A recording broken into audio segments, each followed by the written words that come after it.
এই চারটি খাবারের মধ্যে আল্লাহ পাক রব্বুল আলামিন এতটাই পরিমাণে বারাকা রেখেছেন যা আমি বলে বোঝাতে পারবো না। এই চারটি খাবার যদি আপনি প্রতিদিন রাতে খেতে পারেন, মৃত্যুর আগ পর্যন্ত আপনার যৌবন শক্তি কমবে না। যাদের যৌবন শক্তি নষ্ট হয়ে গেছে, যদি আপনারা নিয়মিত চারটি খাবার প্রতিদিন রাতে মিশিয়ে খান, হারানো যৌবন ফিরে পাবেন। এই চারটি খাবারের কথা আল্লাহ পাক রব্বুল আলামিন কোরআনে বারবার বলেছেন। রাসূল পাক সাল্লাল্লাহু আলাইহি ওয়াসাল্লাম হাদিস শরীফের মধ্যে এই চারটি খাবারের কথা বারবার বলেছেন। রাসূল পাক সাল্লাল্লাহু আলাইহি ওয়াসাল্লাম যখন কোনো মানুষ অসুস্থ হয়ে যেত, তাদেরকে এই চারটি খাবার সাজেস্ট করতেন। রাসূল পাক সাল্লাল্লাহু আলাইহি ওয়াসাল্লাম বিসমিল্লাহ বলে এই চারটি খাবার থেকে একটি খাবার খাওয়ায় দিতেন। আল্লাহ পাক রব্বুল আলামিন সুস্থ করে দিয়েছেন। আর এই চারটি খাবারকেই আল্লাহ পাক রব্বুল আলামিন শিফা বলেছেন। রাসূল পাক সাল্লাল্লাহু আলাইহি সাল্লাম শিফা বলেছেন। দেখেন, যৌবন মানুষের ইম্পর্টেন্ট একটা জিনিস। যারা যৌবন নাই তার মতো পোড়া কপাল আর কে আছে? আজকে দূষিত আবহাওয়া, অপুষ্টিকর খাবারের কারণে আজকের যুব সমাজ অতি অল্প বয়সে যৌবন শক্তি হারায় ফেলতেছে, যৌবন শক্তি নষ্ট হয়ে যাচ্ছে। তবে যদি আপনি অবস্থাতে যদি এই চারটি খাবার নিয়মিত প্রতিদিন রাতে মিশিয়ে খেতে পারেন, তাহলে ইনশাআল্লাহ মৃত্যুর আগ পর্যন্ত যতদিন আল্লাহ আপনাকে হায়াত দান করেন, 80 বছর বয়সও আল্লাহ পাক রব্বুল আলামিন আপনার যৌবন শক্তি ঠিক রাখবেন, যদি আপনি নিয়মিত এই খাবারগুলো খেতে পারেন। এর মধ্যে এক নাম্বার হলো কানি জিরা। বুখারী শরীফের 5285 নাম্বার হাদিস, বিশ্বনবী মুহাম্মদুর রাসূলুল্লাহ সাল্লাল্লাহু আলাইহি ওয়াসাল্লাম বলেন, ইন্না হাযিহিল হাব্বাতাস সাওদা শিফাউম মিন কুল্লি দাইন। এই কালিজিরা সমস্ত রোগের ঔষধ, সাম ব্যতীত। সাহাবায়ে কেরাম বলে, ইয়া রাসূলুল্লাহ, সাম কাকে বলে? রাসূল পাক সাল্লাল্লাহু আলাইহি ওয়াসাল্লাম বলেন, সাম হলো মৃত্যু। তার মানে মৃত্যু ছাড়া সমস্ত রোগের ঔষধ হলো এই কালিজিরা। এই জন্য সব সময় কালিজিরা খাওয়ার একটা অভ্যাস করবেন। বুখারী শরীফের 5285 নম্বর হাদিস, খালিদ ইবনে আব্দুল্লাহ রাদিয়াল্লাহু তাআলা থেকে বর্ণিত। তিনি বলেন, আমরা একবার যুদ্ধের ময়দানে ছিলাম। তো আমাদের একজন সঙ্গী অসুস্থ হয়ে পড়লো, আমরা তাকে মদিনায় নিয়ে আসলাম। তখনও তিনি অসুস্থ ছিলেন। ইবনু আতিক রাদিয়াল্লাহু তাআলা আনহু দেখবার জন্য আসলেন। আসার পরে বললেন, তোমরা যখন অসুস্থ হবে তোমরা কালিজিরা খাবে, তোমরা সব সময় তোমাদের সাথে কালিজিরা রাখবে। যখন তোমরা অসুস্থ হবে 5টা অথবা 7টি দানা বিসমিল্লাহ বলে খাবে, আল্লাহ পাক রব্বুল আলামিন সুস্থ করে তুলবে। কারণ মা আয়েশা রাদিয়াল্লাহু তাআলা আনহা বলেন, রাসূল পাক সাল্লাল্লাহু আলাইহি সাল্লাম বলেছেন, ইন্না হাযিহিল হাব্বাতাস সাওদা শিফাউম মিন কুল্লি দাইন। এই কালিজিরা সমস্ত রোগের ঔষধ, ইল্লা সাম, সাম ব্যতীত। সাহাবায়ে কেরাম জিজ্ঞাসা করলেন, নবীজি সাম কাকে বলে? নবীজি বললেন, মৃত্যু। তার মানে মৃত্যু ছাড়া যত রোগ এই দুনিয়াতে আছে, দেখা রোগ না দেখা রোগ, সমস্ত রোগ, ছোট রোগ বড় রোগ, নতুন রোগ পুরাতন রোগ, রাসূল পাক সাল্লাল্লাহু আলাইহি সাল্লাম বলেন এই কালিজিরা সমস্ত রোগের ঔষধ। আপনি ঘরে কালিজিরা রাখবেন, যখন আপনি অসুস্থ হবেন বিসমিল্লাহ বলে কালিজিরা খাবেন, বিশ্বাস রাখবেন আল্লাহর উপরে, রাসূলের উপরে, অবশ্যই আল্লাহ পাক রব্বুল আলামিন আপনাকে সুস্থ করে তুলবে। 2 নাম্বার হলো খেজুর। এই খেজুর সম্পর্কে আল্লাহ পাক রব্বুল আলামিন কোরআনে বারবার বলেছেন এই খেজুর জান্নাতি খাবার। শুধু কোরআনেই নয়, হাদিস শরীফের মধ্যে রাসূল পাক সাল্লাল্লাহু আলাইহি সাল্লাম বারবার বলেছেন।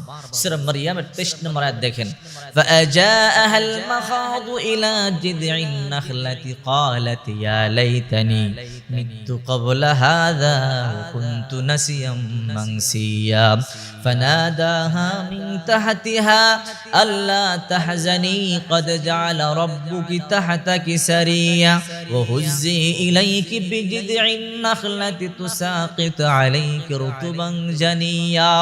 ঈসা আলাইহিস সালামের মা মরিয়ম আলাইহিস সালাম যখন অলৌকিকভাবে গর্ভে সন্তান ধারণ করলেন, পেট একটু বড় হয়ে গেল, চিন্তিত হয়ে পড়লেন। এই হেন পরিস্থিতিতে আমি মানুষদেরকে কি জবাব দেব? মানে জিজ্ঞাসা করলেন বাবাকে কি বলবো। সেজন্য এলাকা ছেড়ে উনি পলায়ন করলেন, দূরে কোথাও চলে গেলেন। ফাআজাআহাল মাখাদু ইলা জিদঈন নাখলা, প্রসব বেদনা তাকে একটা খেজুর বৃক্ষের নিচে আশ্রয় গ্রহণ করতে বাধ্য করলো। ক্বালাত ইয়া লাইতানি মিতু ক্বাবলা হাযা ওয়া কুনতু নাসিয়াম মানসিয়া। তখন তিনি বলতেছিলেন, হায় যদি এর আগে যদি আমার মৃত্যু হয়ে যেত, অথবা মানুষের জীবন থেকে যদি আমি বিলুপ্ত হয়ে যেতাম, এটা আমার জন্য ভালো ছিল। আমার এই অবস্থা, আমি মানুষকে কি জবাব দেব? এই সন্তানের পিতাকে কি বলবো আমি? ফানাদাহা মিন তাহতিহা আল্লা তাহজানি ক্বাদ জাআলা রাব্বুকি তাহতাকি সারিয়া। নিম্ন দেশ থেকে ফেরেশতারা আওয়াজ দিল, হে মারিয়াম, তুমি চিন্তিত হয়ো না, তোমার পায়ের নিচে আল্লাহ পাক রব্বুল আলামিন একটা নহর জারি করে দিয়েছে। ওহুজ্জি ইলাইকি বিজদাইন নাখলা তুসাকিতু আলাইকি রুতুবান জানিয়া, আর তুমি যে খেজুর বৃক্ষের নিচে আছো এর কাণ্ডে তুমি নাড়া দাও, সুপক্ষ খেজুর পতিত হবে, তুমি পানি পান করো। ফাকুলি ওয়াশরাবি ওয়াকরি আইনা, তুমি এই খেজুর বৃক্ষ থেকে খেজুর খাও, পানি পান করো, তোমার চক্ষু শীতল করো। তার মানে এই খেজুরের কথা আল্লাহ পাক রব্বুল আলামিন কোরআনে বলেছেন, যতই ক্ষুধার্ত হবেন আপনি 2-4টা খেজুর খেলেই আল্লাহ পাক রব্বুল আলামিন দ্রুত আপনার তৃষ্ণা, আপনার ক্ষুধা নিবারণ করে দেবেন। এই খেজুরের কথা আল্লাহ বারবার বলেছেন। 2 নম্বর খাবার হলো খেজুর। মারিয়াম আলাইহিস সালামের প্রচন্ড ক্ষুধার্ত অবস্থায়, ওই অবস্থায় আল্লাহ পাক রব্বুল আলামিন মারিয়ামকে এই খেজুর খাওয়ার কথা বললেন। আল্লাহ পাক মরা গাছে, যে গাছে খেজুর ছিল না, ওই গাছে মারিয়ামের জন্য খেজুর ফলালেন। আল্লাহ পাক ওই সময় অন্য কোনো খাবারও দিতে পারতেন, কিন্তু খেজুরটা কল্যাণকর হবে বলেই আল্লাহ পাক রব্বুল আলামিন খেজুর দিয়েছেন। মনে রাখবেন, 1 নম্বর কালিজিরা, 2 নম্বর খেজুর, 3 নম্বর হলো মধু।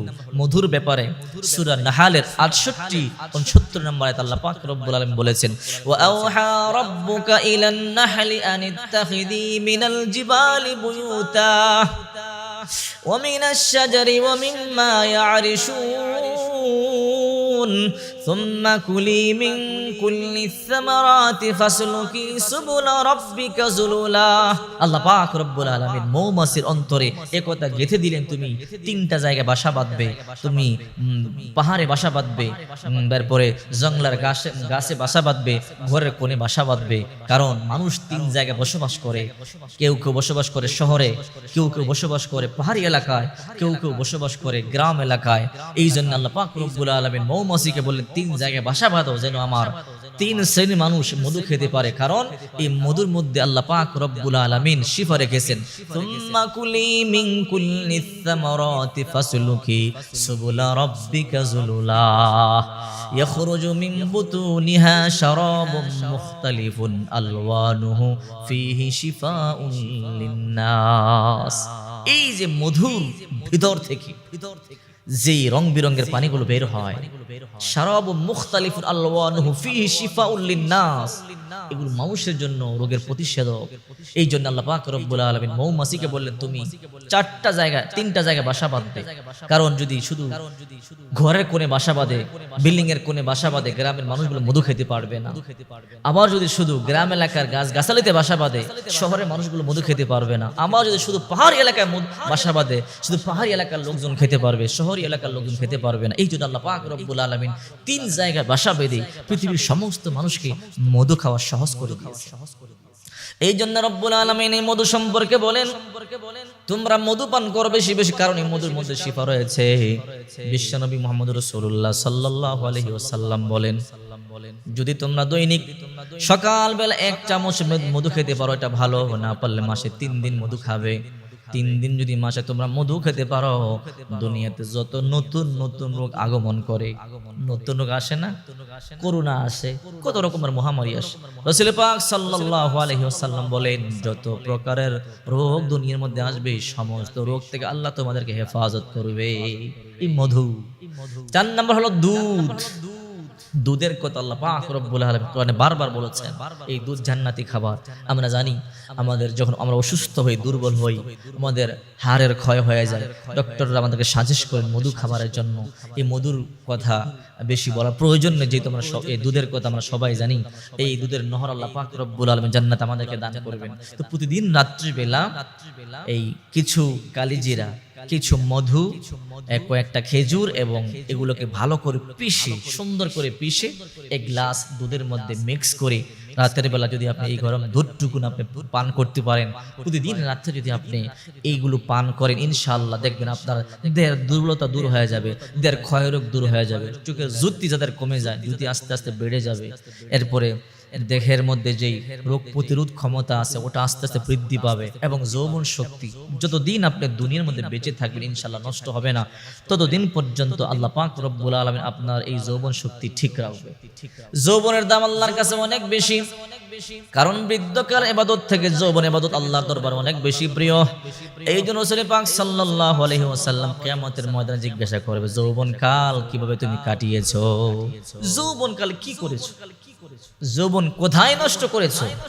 এই জন্য সাবধান হে যুবক ভাইয়েরা, হে যুবতী বোনেরা, যৌবন শক্তি আল্লাহ পাক রব্বুল আলামিন আপনাকে দিয়েছে, এটা হলো আমানত। এমন মানুষ আছে অল্প বয়সে আল্লাহ পাক রব্বুল আলামিন যৌন শক্তি নষ্ট করে দিয়েছে, ডাক্তারের কাছে দৌড়াদৌড়ি করে, কবিরাজের কাছে দৌড়াদৌড়ি করে, কিন্তু মনের মধ্যে বড় দুঃখ, ঘরের মধ্যে অশান্তি, সংসারে অশান্তি। যৌবন যার নাই তার মতো পরা কপালে এই দুনিয়ার মধ্যে আর কেউ নাই। এই জন্য সাবধান।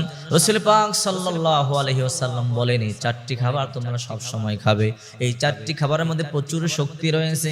হাদিস শরীফের মধ্যে যেমনি ভাবে রাসূল পাক সাল্লাল্লাহু আলাইহি ওয়াসাল্লাম খাবারগুলোর কথা বলেছেন, এবং কোরআনের মধ্যে আল্লাহ পাক রব্বুল আলামিন এগুলোর কথা বারবার আলোচনা করেছে। এই চারটি খাবার প্রতিদিন রাতে একত্রে মিশিয়ে আপনি খাবেন, টেনশন নাই। আল্লাহ পাক রব্বুল আলামিন মৃত্যুর আগ পর্যন্ত আপনার যৌবন ঠিক রাখবে। আপনি খাওয়া শুরু করেন, আপনি খেলেই বুঝতে পারবেন এর মধ্যে কতটা পাওয়ার রয়েছে।